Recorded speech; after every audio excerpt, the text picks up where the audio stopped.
si Kaya Principal, Sir Joel Tiso, at sa mga magaling na guro, mga magulang, classmates, ng po.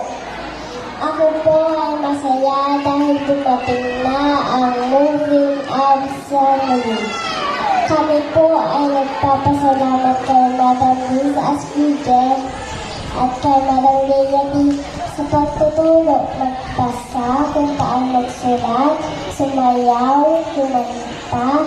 Salamat din sa naging nanay namin kayo sa school. Sana di niyo po kami makalimutan. Hindi po namin kayo makakalimutan. Sa pinagmulang namin, maraming salamat din sa pagmamahal. Higit sa lahat sa Panginoon, pagpigyan kami ng talino at lakas ng katawan.